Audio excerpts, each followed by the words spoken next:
Back to the 53rd Annual GMA Dove Awards and our red carpet coverage here on The Christian Beat. We're so happy to have Matt Maher with us. Thank you again for taking the time to talk with us. You're welcome. Thanks for having me. You know, I want to ask you about this new album coming out on Friday, The Stories I Tell Myself. Talk to me some about the heart that went into that collection. Well, it's a collection of songs that were mostly written during the pandemic, like a lot of artists wrote. At the heart of the album really is. It's an album about celebrating friendship with God and friendship with other people, and the power in that. You know, Jesus lifts our eyes, reminds us who He is in our life, and then wants us to extend our vision beyond Him to the people around us. Absolutely, I can't wait to hear it. Yeah. What about on that record, a song that was maybe most challenging to write or record? Is there one that stands out to you? I mean, I think the title track for me is probably one of the more emotional songs I've written in a long time. You know, I think like every other artist, you know, when I first got into this, I first put out an album on a Christian record label. The world of music was really different. Apple was just Apple Music, but there was no Spotify. There was no social media. There were record stores. Yeah.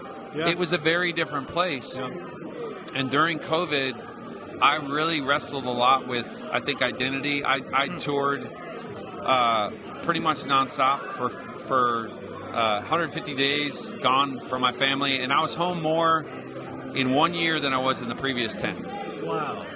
And that was a blessing. But it's a really hard thing to get your bearings. And I struggled a lot with comparison, I think, a lot with being an older guy in this industry. Older people are looking at me going like, "What up, youngster?" But it's just this thing of like trying to find your bearings. And that song, in some ways, was me processing what I was going through and also seeing my kids deal with some of the same struggles, because I've got an 11-year-old, 9-year-old, and a 6-year-old, and they're starting to struggle with self-esteem. They're starting to ask questions, and I was like, the whole point of it is like we make up stories in our head all the time. And for me, the stories I learned in Scripture, I realized are maybe the ones that I need to tell myself. Oh, I love that message. Yeah. And relatable. You're right. Yeah. So many of us. Yeah, for sure. What about finally from that collection, a song that maybe you're most looking forward to bringing to the live stage? Is there a song on the record that speaks to you like that? Yeah, the last track is a song called Only Good Will Grow. And it was written, I recorded my whole album in a house owned by Marty Stewart that was on the ground in the neighborhood basically where Johnny Cash and Roy Orbison lived. And the house was in between where their two houses were, and it was next door to an orchard which was planted by Johnny Cash after Roy Orbison's first house burnt down. Wow. Killed 2 of his kids. Johnny bought the land from Roy and made this promise. He said, "I promise you only good will grow in this land."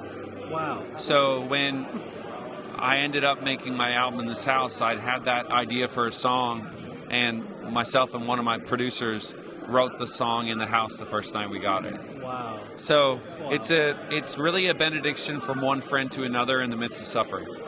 I can't wait to hear this new collection. So excited about it. Thank you. Especially after hearing some of the heart behind those songs. Yeah. Thank you for taking the time to You're talk welcome. with us.